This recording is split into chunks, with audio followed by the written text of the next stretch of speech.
सभी साथियों को जय भीम जय संविधान। साथियों, आज के इस वीडियो में हम एक बेहद ही महत्वपूर्ण टॉपिक पर चर्चा करेंगे।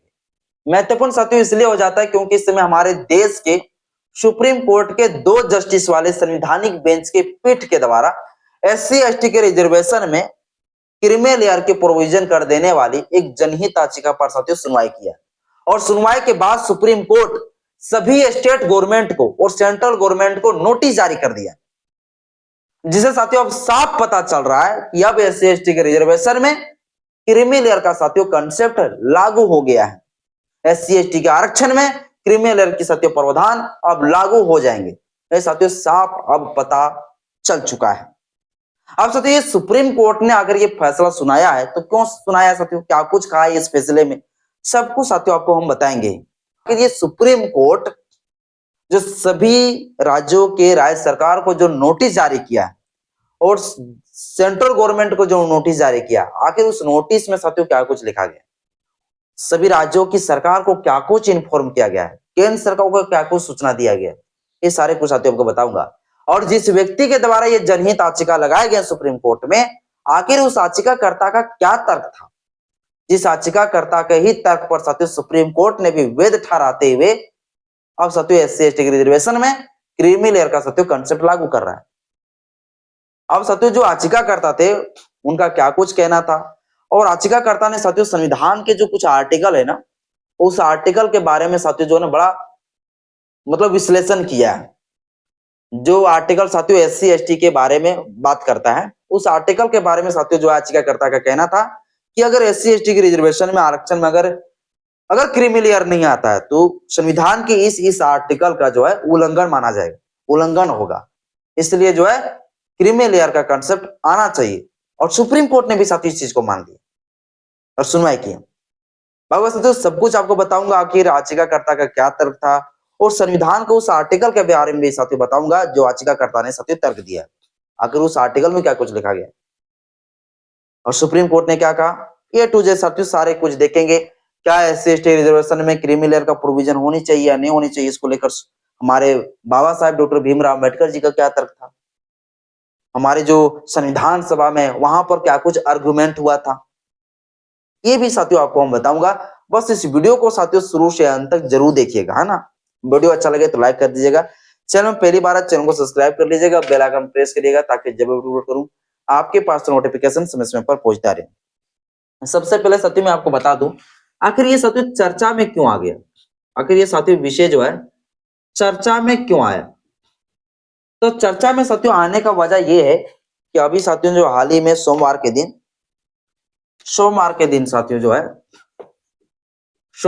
साथियों हमारे देश के जो सुप्रीम कोर्ट है, सुप्रीम कोर्ट के साथियों 2 जस्टिस, एक जस्टिस साथियों जो है जस्टिस साथियों सूर्यकांत, जो साथियों हमारे देश के कौन है, जस्टिस CJI है, हमारे देश का साथियों CJI है, तो जस्टिस साथियों जो सूर्यकांत है, और जस्टिस साथियों जो जयमाल्या जो साथियों माल्या बागची, ये 2 जस्टिस के द्वारा साथियों जो है सोमवार के दिन साथियों जो है एक PIL रिट पिटीशन पर साथियों सुनवाई किया, और सुनवाई के बाद साथियों जो है सुप्रीम कोर्ट ने उस जनहित याचिका को जो है वैध ठहरा दिया, जिस याचिका के द्वारा ये मांग किया गया था कि SC ST के रिजर्वेशन में क्रीमी लेयर का कंसेप्ट जल्द ही लागू हो। अब इस जो याचिका था साथियों, इस याचिका को वैध ठहराते हुए सुप्रीम कोर्ट के दोनों जस्टिसों ने अब साथियों क्या किया, सभी स्टेट गवर्नमेंट को और सेंट्रल गवर्नमेंट को साथियों क्या किया, नोटिस जारी कर दिया। अब जैसे साथियों नोटिस जारी किया है ना, तो ये विषय साथियों आ गया चर्चा में, क्योंकि साथियों जिस याचिकाकर्ता का ये तर्क था कि SC ST रिजर्वेशन में क्रीमी लेयर लागू होना चाहिए, अब उस चीज को सुप्रीम कोर्ट के दोनों जस्टिसों ने मान लिया। अब ये मानते हुए साथियों जो है सभी राज्यों के जो स्टेट गवर्नमेंट है उनको भी नोटिस कर दिया और सेंट्रल गवर्नमेंट को भी नोटिस कर दिया। अब इसलिए साथियों ये विषय आ गया पूरा अभी चर्चा में। अब ये क्रीमी लेयर का साथियों ये जो कंसेप्ट है, ये साथियों क्रीमी लेयर का कंसेप्ट को थोड़ा आपको मैं थोड़ा डिटेल से साथियों में समझा देना चाहता हूँ, है ना। इसके बाद साथियों हम लोग पूरा मामला मसले को बताऊंगा आखिर ये पूरा मामला और मसला है क्या, और याचिकाकर्ता का क्या तर्क था। ये क्रीमी लेयर का साथियों कंसेप्ट पहली बार हमारे भारत में कब आया, ये साथियों सबसे पहली बार जानना पड़ेगा। ये क्रीमी लेयर का जो कंसेप्ट है ये साथियों हमारे भारत देश में आया तो आया कब? भारत देश में पहली बार क्रीमी लेयर का जो कंसेप्ट आया वो साथियों ओबीसी के रिजर्वेशन आने के बाद ही आया। आप सभी को पता है, जब मंडल आयोग के सिफारिश से साथियों, जब मंडल आयोग के सिफारिश से 1990 में ओबीसी लोगों के लिए 27% रिजर्वेशन जब साथियों निर्धारित किया गया, उस समय साथियों हमारी देश की सरकार था, जन मोर्चा पार्टी का सरकार था, और साथियों जो है उनके द्वारा साथियों ओबीसी लोगों के लिए 27% रिजर्वेशन निर्धारित कर दिया। अब जैसे ये 27% रिजर्वेशन को साथियों निर्धारित किए गए, इसके बाद साथियों इसी रिजर्वेशन के साथियों जो है रिजर्वेशन को साथियों चैलेंज करते हुए सुप्रीम कोर्ट में पिटीशन लगा दिया, याचिका लगा दिया। और साथियों सुप्रीम कोर्ट में जो पिटीशन लगाया गया, उस याचिकाकर्ता का साथियों कहना था कि रिजर्वेशन जो ओबीसी लोगों को 27% जो दिया जा रहा है, ये जो है ठीक नहीं है। अगर 27% रिजर्वेशन दे भी रहे हैं तो ये जो है सभी लोगों को नहीं दी जानी चाहिए। ये साथियों जो है याचिकाकर्ता का कहना था, यानी कि 27% रिजर्वेशन का साथियों विरोध किए थे। लेकिन साथियों सुप्रीम कोर्ट ने क्या किया, जब साथियों 1992 में जब सुप्रीम कोर्ट ने, हमारे देश की सुप्रीम कोर्ट ने साथियों जो है सुप्रीम कोर्ट ने साथियों क्या किया, सुप्रीम कोर्ट ने 1992 में सुप्रीम कोर्ट ने साथियों 1992 में जो है इस रिट पिटीशन पर साथियों सुनवाई करने के बाद वहां साथियों उन्होंने जो है ओबीसी के रिजर्वेशन में साथियों क्रीमी लेयर का साथियों कंसेप्ट लाया, क्रीमी लेयर का कंसेप्ट लाया सुप्रीम कोर्ट ने। पहली बार बोला कि देखिए आपका जो कहना है कि ओबीसी में रिजर्वेशन 27% अवैध है, मैं इसको वैध मानता हूं। क्या मानता हूं? वैध मानता हूं। मतलब ओबीसी का रिजर्वेशन 27% जो है वो सही है, लेकिन ये सही है तो सही लोगों को भी रिजर्वेशन मिलना चाहिए, सब लोगों को नहीं मिलना चाहिए। तो सुप्रीम कोर्ट ने साथियों पहली बार यहां पर जो है एक क्रीमी लेयर जैसा साथियों कंसेप्ट निकाल के आया। कंसेप्ट, ये साथियों क्रीमी लेयर का कंसेप्ट जो है सुप्रीम कोर्ट ने पहली बार निकाला। क्रीमी लेयर का कंसेप्ट यहां सुप्रीम कोर्ट ने लाया। ये साथियों सुप्रीम कोर्ट ने क्रीमी लेयर का कंसेप्ट ले आया। अब इसी क्रीमी लेयर का कंसेप्ट जब लाया गया तो कई सालों से साथियों एससी एसटी का जो रिजर्वेशन है, जो साथियों एससी एसटी का जो रिजर्वेशन है, इसमें भी साथियों अब क्रीमी लेयर की जो है मांग होने लगा। उसी समय के बाद कई सारे लोग कहने लगा कि एससी एसटी में भी जो है क्रीमी लेयर होनी चाहिए। ये साथियों जो है लोगों के द्वारा कहे जाने लगे। लेकिन सुप्रीम कोर्ट ने साथियों जो है कई सारे पिटीशन को खारिज भी किया। कई सारे सुनवाई में साथियों जजमेंट जब आप पढ़ेंगे सुप्रीम कोर्ट का, तो उस जजमेंट में सुप्रीम कोर्ट ने साफ तरीके से कहा है कि एससी एसटी के रिजर्वेशन में क्रीमी लेयर नहीं किया जा सकता है, यह असंवैधानिक है। लेकिन साथियों सुप्रीम कोर्ट ने क्या किया, साल 2024 का साथियों 1 अगस्त को साथियों जो है सुप्रीम कोर्ट ने ये जजमेंट दिया, और सुप्रीम कोर्ट ने ये साफ तरीके से कह दिया कि अब स्टेट गवर्नमेंट और सेंट्रल गवर्नमेंट अगर चाहे तो अब क्या कर सकता है, एससी एसटी के रिजर्वेशन में भी जो है क्रीमी लेयर सिस्टम लागू कर सकता है। ये साथियों दे दिया जजमेंट सुप्रीम कोर्ट ने 1 अगस्त 2024 को। तो पहली बार क्रीमी लेयर का कंसेप्ट कहां निकला था, ओबीसी के रिजर्वेशन में। बाद में जो है अब 1 अगस्त 2024 को सुप्रीम कोर्ट ने क्या कह दिया, सुप्रीम कोर्ट ने कह दिया भैया कि अब जो है एससी एसटी की रिजर्वेशन में भी क्या होना चाहिए, तो क्रीमी लेयर का प्रोविजन होनी चाहिए, क्रीमी लेयर का कंसेप्ट यहां भी लागू होनी चाहिए। जो कि साथियों जो है सुप्रीम कोर्ट ने खुद भी कई बार बोला था कि एससी एसटी के रिजर्वेशन में क्रीमी लेयर नहीं होनी चाहिए। लेकिन सुप्रीम कोर्ट अपना फैसला पर भी साथियों जो है नहीं टिका रहते हैं। आज अपना फैसला को ही बदलकर जो है ये कह दिया कि सुप्रीम कोर्ट एससी एसटी के रिजर्वेशन में क्रीमी लेयर होनी चाहिए। ये साथियों जो है सुप्रीम कोर्ट ने 1 अगस्त 2024 को कहा। लेकिन ये छोड़ दिया सेंट्रल गवर्नमेंट और साथियों स्टेट गवर्नमेंट के हाथ में कि अगर सरकार चाहे तो ऐसा करेगी। ये साथियों कहा था सुप्रीम कोर्ट ने, ठीक ना। इसके बाद साथियों सारे स्टेट गवर्नमेंट सेंट्रल गवर्नमेंट भी सो गया, क्रीमी लेयर पर कोई काम ही नहीं किया, ठीक ना। इसके बाद साथियों इसी के लिए साथियों जो है ना एक है याचिकाकर्ता जो अश्वनी उपाध्याय, साथियों भाजपा का नेता है बीजेपी का, जिसका नाम है अश्वनी उपाध्याय। ये अश्वनी उपाध्याय का साथियों ये कहना है, जो भाजपा का साथियों जो है ये नेता है, इनका कहना उपाध्याय साथियों जनहित याचिका लगाकर अब ये दोनों जस्टिस को, सीजेआई साहब को और जयमाल्या बागची को साथियों जो है इस बात को बोला कि संविधान के article 14, article 15, article 16, article 17, article साथियों 38, आर्टिकल 41, आर्टिकल 46, आर्टिकल 51 ये जे है। इस चीज का जो है भारत देश में बहुत ज्यादा उल्लंघन हो रहा है। एससी एसटी लोगों को जिनको लाभ मिलना चाहिए उन लोगों को मिल नहीं रहा। तो इन सभी अनुच्छेदों का साथियों तर्क देते हुए सोनी उपाध्याय ने कहा कि ये सारे अनुच्छेद तभी सही तरीके से लागू होगा जब तक हमारे देश में क्रीमी लेयर नहीं लागू हो, और क्रीमी लेयर अगर लागू नहीं होगे तो ये सारा अनुच्छेद का जो हमारा उल्लंघन हो रहा है। ये साथियों जो सोनी उपाध्याय का कहना था। और इस चीज को साथियों क्या किया, हमारे देश के जो जस्टिस जो सूर्यकांत है सीजेआई, इन्होंने साथियों जो है इस चीज को, और जो माल्याबाची ने इस चीज को साथियों क्या ठहरा दिया, वैध ठहरा दिया, बोला सही कहना है। और इस चीज को साथियों पूरा सीरियस ले लिया, इस पिटीशन को पूरा सीरियस में ले लिया जस्टिस सूर्यकांत, और सीरियस में लेते हुए नोटिस थमा दिया किसको, हमारी देश की जो सेंट्रल गवर्नमेंट है उनको, और साथियों जो स्टेट गवर्नमेंट है उनको साथियों जो है नोटिस थमा दिया।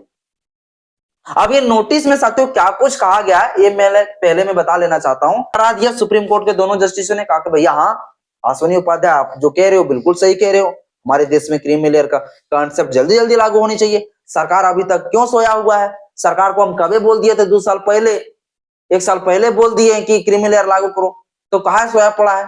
चलो सरकार को हम नोटिस करते हैं, जल्दी जल्दी जो प्रेशर देते हैं क्रीमी लेयर कॉन्सेप्ट लागू करने के लिए। इसीलिए साथियों जो है ना सुप्रीम कोर्ट ने नोटिस जारी कर दिया सेंट्रल गवर्नमेंट को और स्टेट गवर्नमेंट को, प्रेशर दे दिया कि आप बताओ मुझे कि आप जो क्रीमी लेयर क्यों नहीं लागू कर रहे हैं एससी एसटी रिजर्वेशन में। जारी करके जो सेंट्रल गवर्नमेंट से और सभी स्टेट गवर्नमेंट से साथियों एक जानकारी मांगा है, एक राय मांगा है कि आप क्या करना चाहते हैं, आप खुलकर बोलिए, वरना मेरे पास कई सारे पिटीशन आ रहा है कि जल्दी लागू करो क्रीमी लेयर। तो सुप्रीम कोर्ट ने साथियों सभी राज्यों को जो नोटिस जारी किया और केंद्र सरकार को, उनसे साथियों यही जानना चाहता है कि सभी आप लोग मुझे बताइए कि आप लोग जो है एससी एसटी रिजर्वेशन में क्रीमी लेयर लागू करना चाहते हैं या नहीं लागू करना चाहते हैं। आप मुझे जवाब दीजिए, क्योंकि मेरे पास कई सारे पिटीशन आते रहता है कि जल्दी एससी एसटी रिजर्वेशन में क्रीमी लेयर लागू होना चाहिए। जैसे साथियों सोनी उपाध्याय पहुंच गया, उसी प्रकार से सुप्रीम कोर्ट में जाते रहता है क्रीमी लेयर का कंसेप्ट लागू करने के लिए, कई सारे पिटीशन लगते रहता है, पीएल पिटीशन लगते रहता है। तो इसलिए सुप्रीम कोर्ट ने साथियों जो है सेंट्रल गवर्नमेंट से ये जवाब मांगा है कि आप मुझे जवाब दीजिए कि आप लागू कर रहे हैं या नहीं कर रहे, और लागू करेंगे कब तक कर देंगे। या तो फिर अब स्टेट जितना सारे स्टेट है उस स्टेट गवर्नमेंट से भी ये चीज मांग लिया है कि आप लोग लागू कर रहे हैं या नहीं कर रहे, मुझे बताओ। ये साथियों जवाब मांगा है नोटिस के द्वारा। तो नोटिस साथियों इसलिए जो है सेंट्रल गवर्नमेंट को और स्टेट गवर्नमेंट को साथियों किया गया है। यहां तक आप लोग को समझ में आ गया।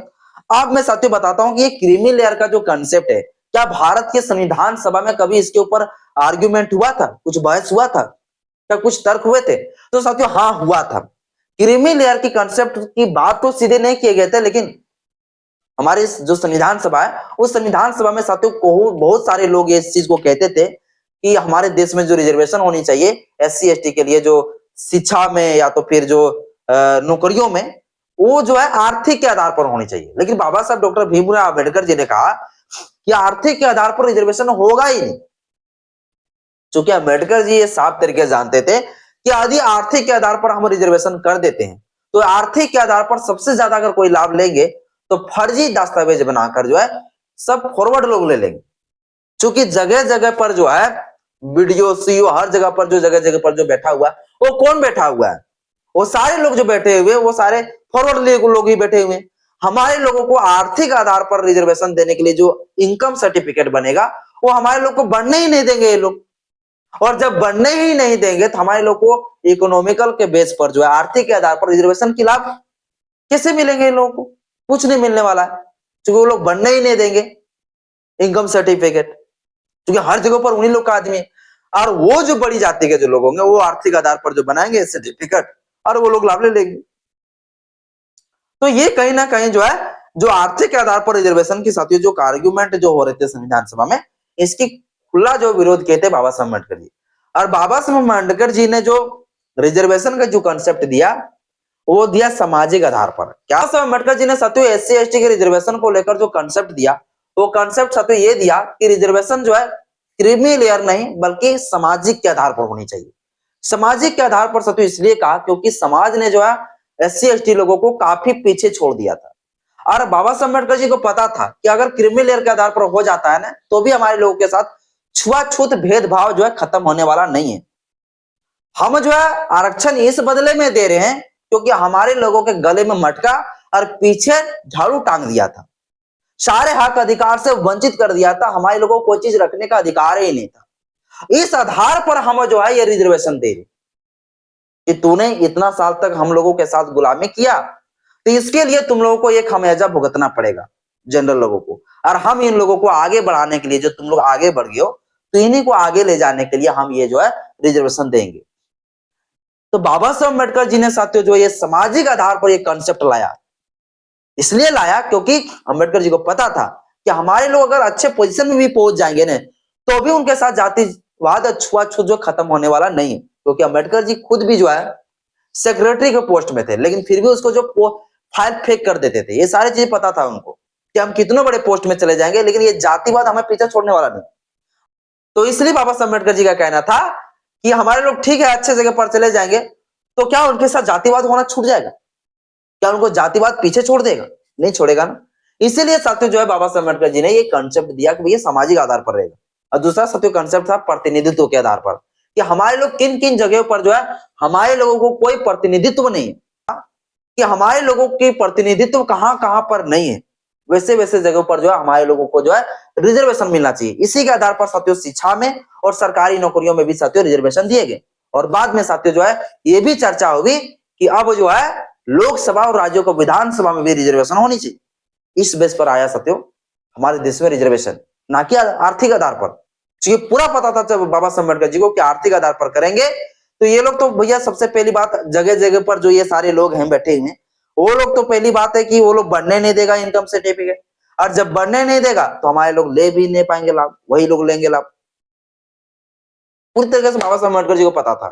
और कुछ लोग किसी तरह से अच्छे जगह पर चले भी जाएंगे तो भी उनका पीछा छोड़ने वाला ये लोग नहीं, जिन्हें सामाजिक आधार पर, प्रतिनिधित्व के आधार पर जो है ये साथियों रिजर्वेशन के प्रावधान किए गए। अब साथियों जो इनका जो कहना था, अश्विनी उपाध्याय का, उनका कहना था कि जो सांसद है शेड्यूल कास्ट का या शेड्यूल ट्राइब का, जो सांसद हो या तो कोई मंत्री है या तो फिर कोई विधायक है या फिर कोई बड़े सरकारी अधिकारी है, आईएएस आईपीएस है, तो या राष्ट्रपति है, तो उनके खानदानों को, उनके परिवारों को रिजर्वेशन के लाभ नहीं मिलना चाहिए। ये सत्य अश्विनी उपाध्याय का कहना था। तो यही चीज को जो है आप अच्छे से अगर समझेंगे तो कॉन्स्टिट्यूशनल राइट्स, और यही चीज को अगर अच्छे तरीके से समझेंगे तो साथियों आपको ये समझ में आएगा कि अब इसका तर्क में साथियों मैं ये कहना चाहता हूं कि हमारे लोग जब कितनों भी बड़े पोस्ट में चले जाते हैं, लेकिन फिर भी उनके साथ जातिवाद होता रहता है। जब राष्ट्रपति जब मंदिर जाते हैं तो उसको मंदिर नहीं घुसने देते, मंदिर घुस भी जाते हैं तो दूर से दौड़वा देते हैं। तो हमारे लोगों के साथ जातिवाद पीछा नहीं छोड़ता है, चाहे कितनों बड़े पद में चला गया, और इसी के आधार पर रिजर्वेशन दिया गया। हमारे देश में क्या है, रूल ऑफ लॉ है, हमारे देश में कानून का राज है, यहाँ कोई जस्टिस का राज नहीं, अश्विनी उपाध्याय का यहाँ पर राज नहीं। तो जब रूल ऑफ लॉ है तो रूल ऑफ लॉ का ये कहना है, हमारे देश का संविधान का ये कहना है कि हमारे देश में जो रिजर्वेशन का जो कंसेप्ट आया वो सामाजिक आधार पर आया, कभी आर्थिक आधार पर बात ही नहीं हुआ था। लेकिन आर्थिक आधार पर साथियों सबसे पहले फॉरवर्ड लोगों को, ब्राह्मणों को दे दिया गया 10% रिजर्वेशन। अब बाद में जो है अब एससी एसटी में भी साथियों ये क्रीमी लेयर का साथियों जो कंसेप्ट थोप रहे हैं सुप्रीम कोर्ट। साथियों हमारे संविधान सभा में ऐसा कोई बात ही नहीं हुआ था। क्रीमी लेयर का साथियों जो कंसेप्ट है वो भारत का संविधान साथियों देता ही नहीं।